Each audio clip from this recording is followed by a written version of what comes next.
130वें संविधान संशोधन विधेयक पर बोले शाह, बिल में गंभीर आरोपों की व्यवस्था की गई है। जमानत नहीं मिली तो पद छोड़ना पड़ेगा, जमानत मिली तो फिर से शपथ ले सकते हैं। इस बात का जिक्र किया है केंद्रीय गृह मंत्री अमित शाह ने।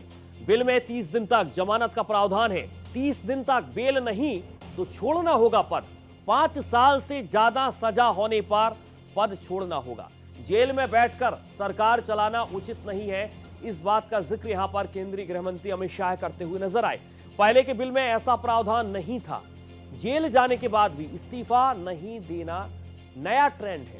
प्रधानमंत्री ने खुद को भी इसके दायरे में डाला है। 30 दिन तक बेल नहीं तो छोड़ना होगा पद। प्रधानमंत्री ने खुद को भी इसके दायरे में डाला है। अमित शाह की ये बड़ी बातें हम आपको बता रहे हैं। मुझे पूरा विश्वास है कि ये बिल पास होगा। इंटरव्यू के दौरान केंद्रीय गृह मंत्री अमित शाह ने गंभीर आरोप वाले कानून पर भी प्रकाश डाला है और इसके साथ ही विपक्ष पर उन्होंने निशाना साधा। क्या कुछ कहा आपको सुनाते हैं। 130वें संशोधन में ये संविधान संशोधन है। इसमें हमने एक प्रावधान किया है कि प्रधानमंत्री, मुख्यमंत्री, भारत सरकार के मंत्री या राज्य सरकार के मंत्री किसी भी गंभीर आरोप में अगर अरेस्ट होते हैं और 30 दिन तक उनको जमानत नहीं मिलती है तो मुख्यमंत्री या प्रधानमंत्री मंत्री के केस में उनको उनके स्थान से मुक्त करेंगे। अगर वो नहीं करते हैं तो अपने आप कानूनन वो मुक्त हो जाएंगे। ये प्रावधान 130वें संवैधानिक संशोधन में हमने किया है। और अरविंद केजरीवाल जो थे उनका भी ऐसे ही हुआ था, बेल मिला और फिर उसके बाद वो वापस आ गए। क्या यही होने वाला है हर नॉन बीजेपी चीफ मिनिस्टर के साथ? तो आप मुझे एक बात का सवाल जवाब दीजिए। नॉन बीजेपी बीजेपी छोड़ दीजिए, दोनों के लिए समान कानून है। परंतु किसी ने भी जेल से सरकार चलानी चाहिए क्या? आजादी से अब तक कई सारे नेता जेल में गए, कई सारे मुख्यमंत्री भी गए, मंत्री भी गए और सबने इस्तीफा देकर जेल में गए। अभी अभी एक ट्रेंड शुरू हुआ कि जेल में जाने के बाद भी इस्तीफा नहीं देना।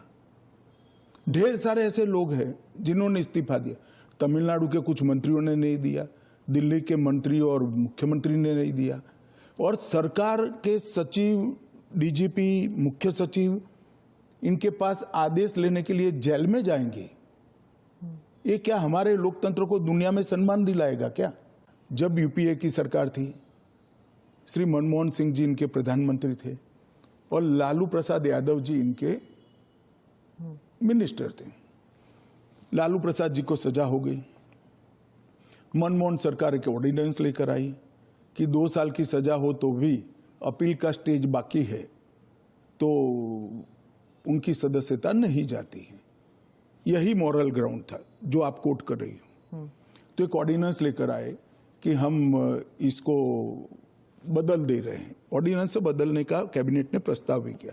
यही श्री राहुल गांधी इसको कंप्लीट नॉनसेंस कहकर सार्वजनिक रूप से प्रेस कॉन्फ्रेंस में देश की कैबिनेट ने और देश के प्रधानमंत्री ने जो फैसला लिया था, उनकी पार्टी के ही प्रधानमंत्री ने जो फैसला लिया था, उसका मॉरल ग्राउंड पर उन्होंने मखौल उड़ाया था। और मनमोहन सिंह एक सॉरी फिगर बनकर रह गए थे पूरी विश्व के सामने।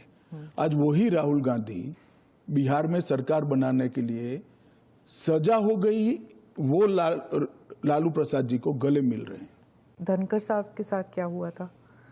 उन्होंने आपने प्रेशर डाला था उन पर रेजिग्नेशन नहीं, के लिए? मुझे लगता है एएनआई ने रिसर्च विंग बंद कर दिया है। धनखड़ साहब का इस्तीफे का पत्र स्वयं स्पष्ट है। इन्होंने अपने आरोग्य का हवाला देते हुए इस्तीफा दिया है, स्वास्थ्य का हवाला देते हुए, और उन्होंने सरकार के मंत्री, प्रधानमंत्री और सभी सदस्यों का हृदय से उनके अच्छे कार्यकाल के लिए धन्यवाद किया है। कैसे काम करेगी अगर बहिष्कार कर रहे हैं तो फिर तो पूरे ऑपोजिशन के बगैर? तो मौजूदा लोग काम करेंगे। कल को आप अगर ऑपोजिशन अभी से लेकर 4 साल तक कोई काम में सहयोग नहीं होता है, देता है, तो देश नहीं चलेगा क्या? स्मिता जी, ऐसे नहीं चलता है। हम इतना ही कर सकते हैं कि उनको बोलने का मौका दे, उनको बात रखने का मौका दे। अगर वो अपनी बात रखना ही नहीं चाहते हैं, अगर बोलना ही नहीं चाहते हैं, तो देश की जनता भी तो देख रही है ना चीजों को।